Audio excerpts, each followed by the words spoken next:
a devoted wife from Portland, Oregon, mourned her husband's tragic death in a car accident for 2 long years, rebuilding her shattered life piece by piece, while struggling with overwhelming grief and financial hardship. But then she casually scrolls through social media one quiet evening and sees a photo that makes her blood run cold. Her supposedly dead husband Marcus, very much alive, smiling on a pristine beach in Bali, with his arms wrapped around another woman who is clearly pregnant with his child. Rebecca Thompson had always believed she was living a fairy tale. At 32 years old, she had been married to Marcus Thompson for 7 beautiful years, and their relationship seemed like something straight out of a romance novel. They had met at a mutual friend's birthday party in downtown Portland, where Marcus had charmed her with his quick wit and genuine interest in her work as a pediatric nurse at Oregon Health and Science University Hospital. Marcus ran a successful technology consulting firm that specialized in helping small businesses transition to digital platforms. His client base stretched across the Pacific Northwest, and he frequently traveled for work, but he always made sure to return home with small gifts for Rebecca. Her favorite lavender tea from Seattle, handmade chocolates from a boutique in Vancouver, or sometimes just wildflowers he had picked along the highway during his drive back to Portland. Their home in the Hawthorne neighborhood was a cozy craftsman-style house, with a wraparound porch, where they spent countless evenings talking about their dreams. Rebecca loved tending to her herb garden in the backyard, while Marcus would work on restoring vintage furniture in their garage workshop. They had talked extensively about starting a family, and Rebecca had recently started taking prenatal vitamins in preparation for trying to conceive their first child. Their friends often commented on how perfectly matched they seemed.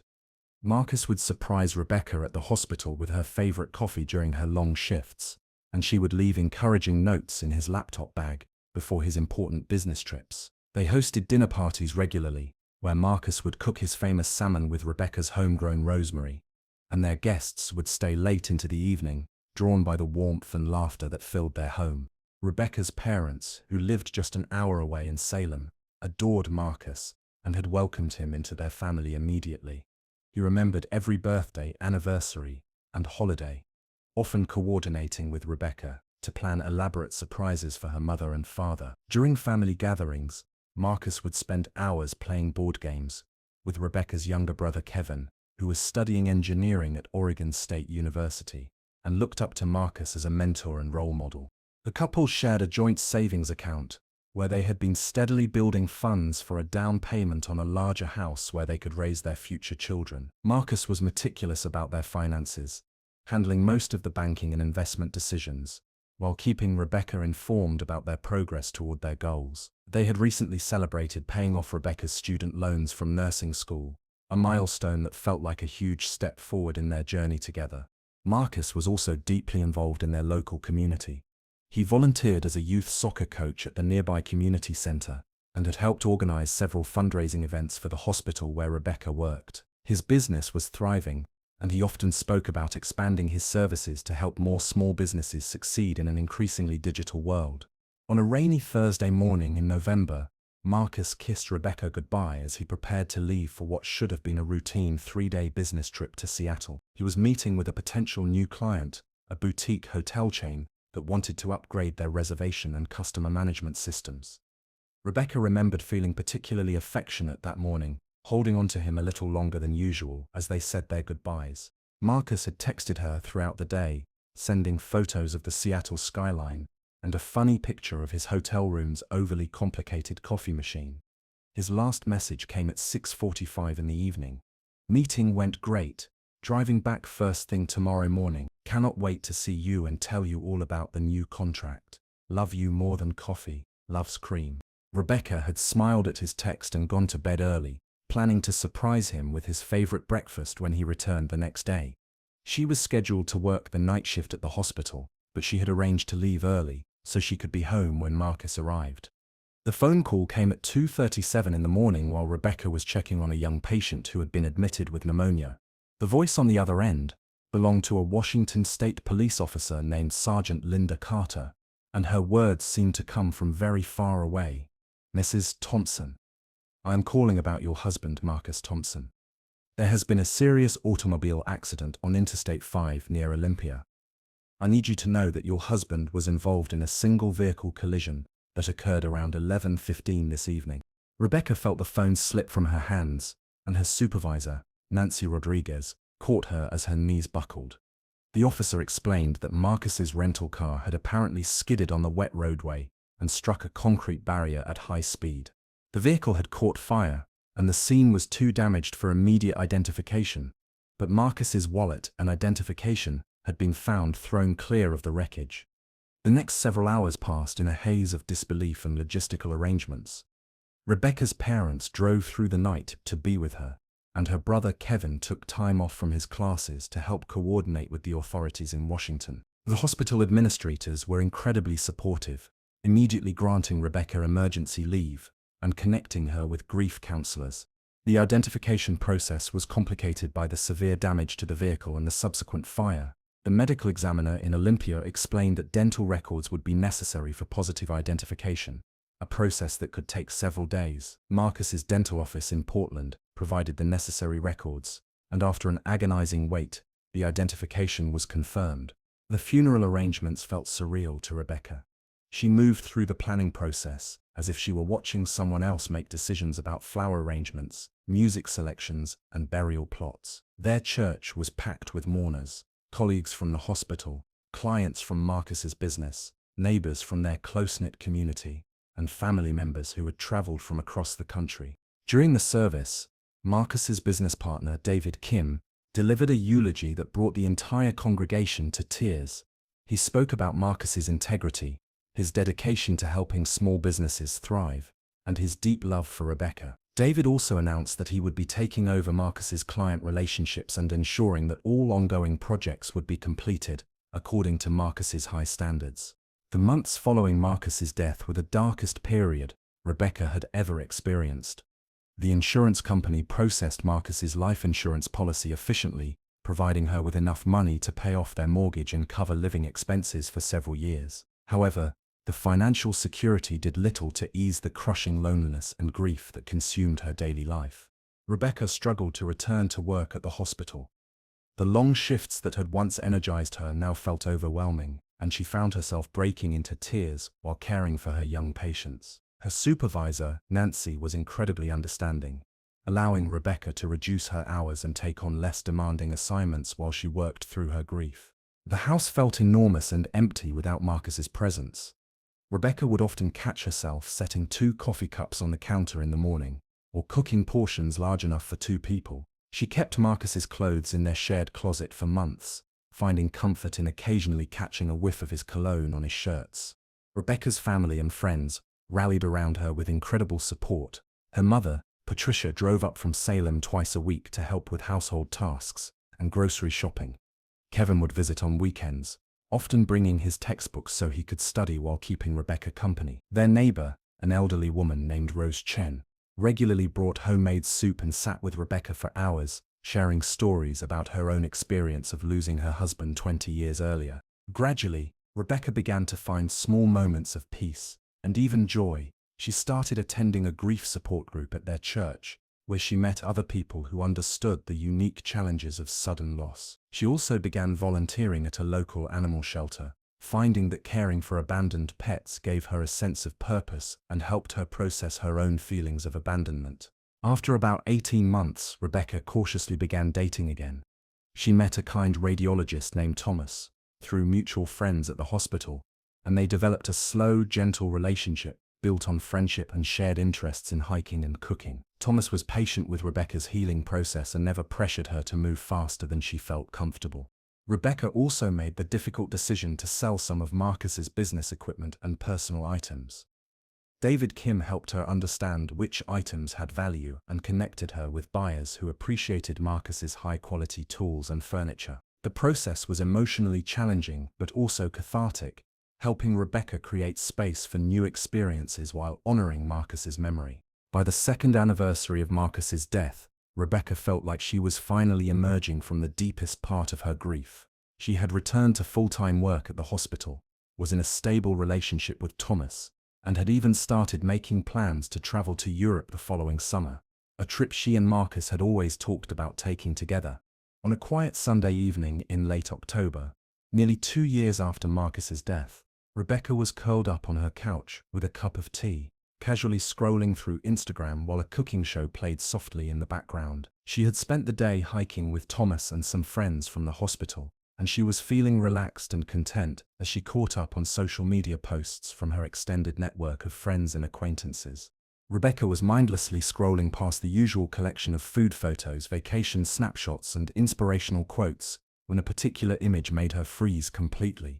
Her teacup slipped from her hands and shattered on the hardwood floor, but she barely noticed the hot liquid soaking into her socks. On her phone screen was a photo posted by someone named Priya Sari, a woman Rebecca had never heard of but who apparently worked at the same hospital where Rebecca was employed. The photo showed a beautiful beach scene in Bali, with crystal clear turquoise water and white sand stretching into the distance. But it was not the scenery that had captured Rebecca's attention. Standing in the foreground of the photo, with his arms wrapped around a smiling Indonesian woman, was Marcus. Not someone who looked like Marcus. Not a man with similar features. It was unmistakably her supposedly dead husband, looking healthy, tan, and genuinely happy. The woman in his arms was clearly pregnant, probably about 6 or 7 months along, and she was wearing a gorgeous white sundress that made her look radiant.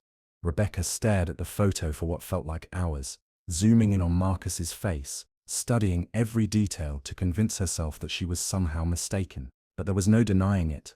The small scar above his left eyebrow, that he had gotten in a childhood bicycle accident, the distinctive way he smiled with the left side of his mouth slightly higher than the right, even the small birthmark on his neck that she had kissed countless times.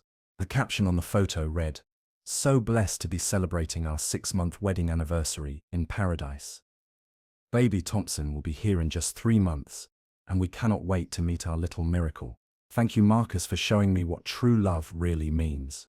Rebecca's hands were shaking so violently that she could barely hold her phone. She screenshotted the image immediately, then began frantically scrolling through Priya's other photos. What she found there made her stomach turn with a combination of rage, disbelief, and devastating heartbreak. There were dozens of photos spanning back over 2 years. Marcus and Priya at what appeared to be their wedding ceremony on a beach at sunset, the two of them exploring temples and markets across Indonesia, romantic dinner photos, and images of them looking at baby clothes and preparing a nursery in what appeared to be a beautiful tropical home. The timeline made Rebecca's head spin. According to the timestamps on the photos, Marcus had been with Priya in Indonesia just weeks after his supposed death. Their wedding appeared to have taken place only 4 months after Rebecca had buried an empty coffin and mourned the loss of her husband. Rebecca spent the remainder of that Sunday night printing every photo she could find and creating a timeline of Marcus's apparent new life in Indonesia. She barely slept, her mind racing with questions about how such an elaborate deception could have been possible. By Monday morning, she had made the decision to hire a private investigator, despite having no idea how to go about finding one. Her friend Nancy at the hospital recommended a former police detective named Carol Martinez, who had recently started her own investigation firm specializing in insurance fraud and missing persons cases. When Rebecca called Carol's office first thing Monday morning, her voice was still hoarse from crying, but her determination was crystal clear.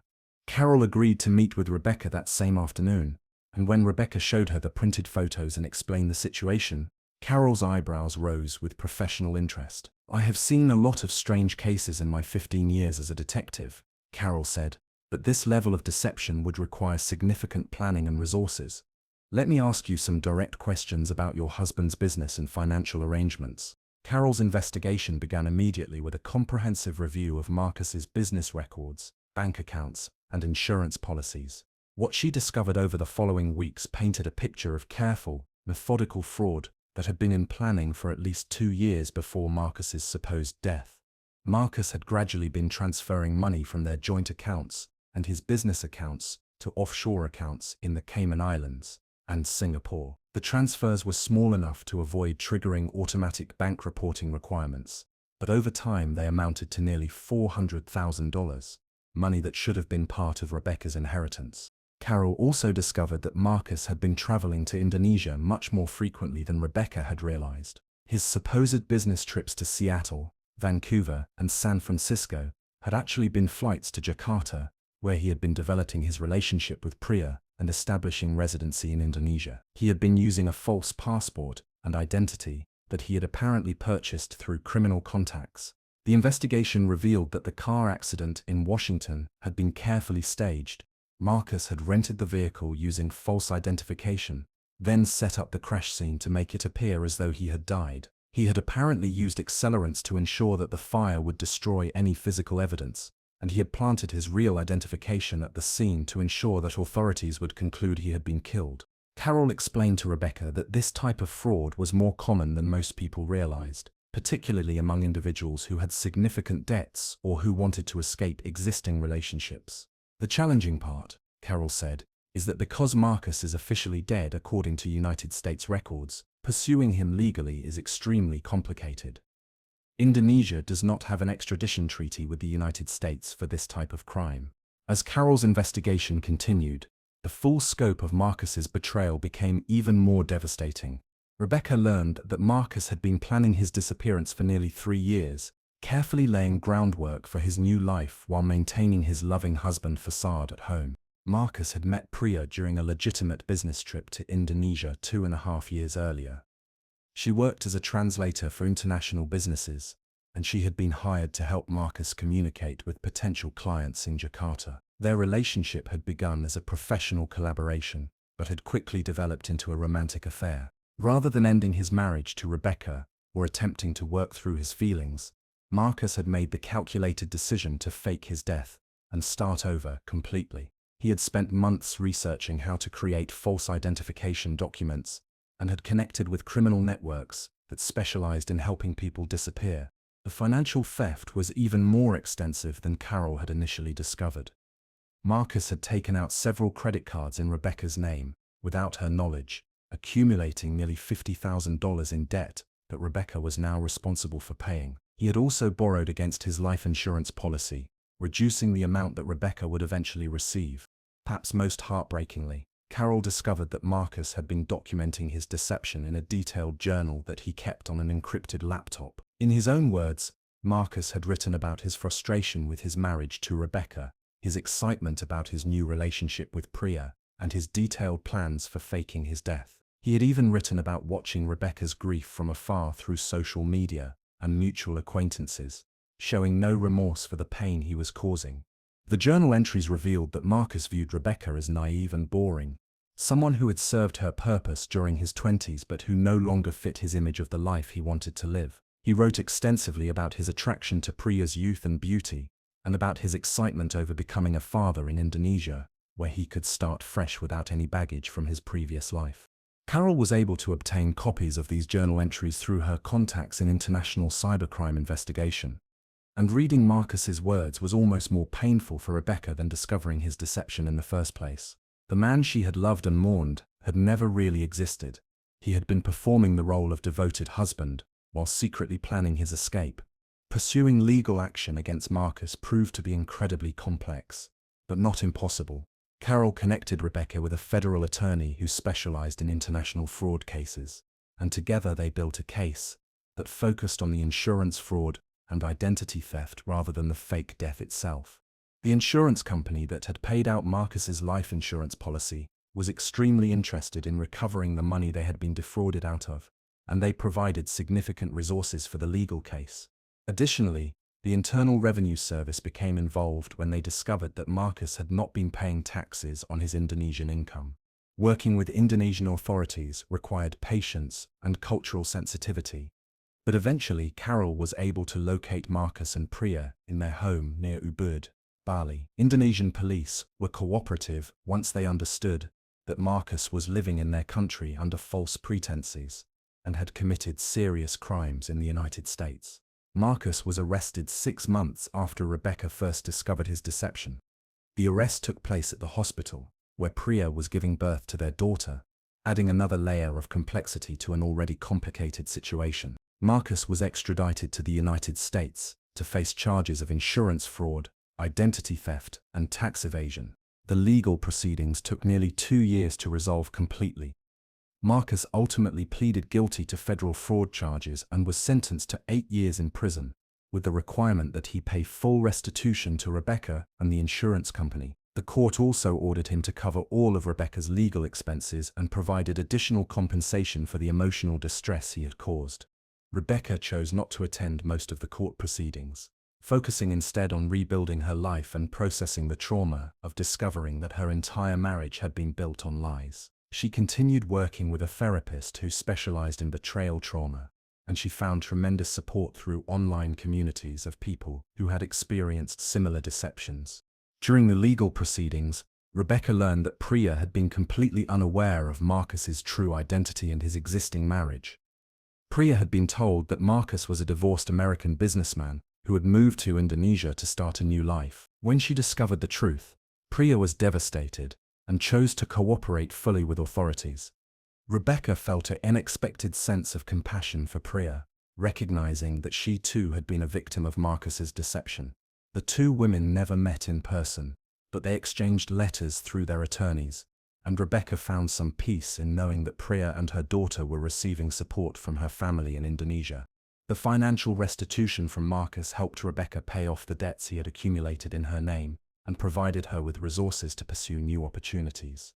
She decided to use some of the money to return to school and earn additional certifications in pediatric nursing, specializing in trauma care for children who had experienced abuse or neglect. Rebecca also used her experience to help other people who had been victims of similar deceptions. She began speaking at conferences about financial fraud and identity theft, and she worked with victim advocacy organizations to help people navigate the complex legal and emotional challenges of betrayal trauma. 2 years after Marcus's arrest, Rebecca married Thomas in a small ceremony surrounded by family and close friends. Their relationship had been tested by the stress and trauma of the legal proceedings, but Thomas's steady support and patience had helped Rebecca learn to trust again. They bought a new house together, creating a space that held no memories of Marcus and that reflected their shared hopes for the future. Rebecca still occasionally struggles with the psychological impact of discovering that her entire marriage had been a lie, but she has found strength in helping others and in building authentic relationships based on honesty and mutual respect. She keeps the photos that exposed Marcus's deception as a reminder of her own resilience and determination to seek truth, even when it is painful. This case reminds us that sometimes the people closest to us are capable of deceptions we could never imagine. If Rebecca's experience resonates with you, or if you have faced similar betrayals, please know that you are not alone and that justice is possible, even in the most complex situations. Share this video with someone who might need to hear Rebecca's message of resilience and hope. And subscribe to True Crime Seat for more stories of survival and justice. What would you do if you discovered that everything you believed about your life was a carefully constructed lie? Let us know in the comments below.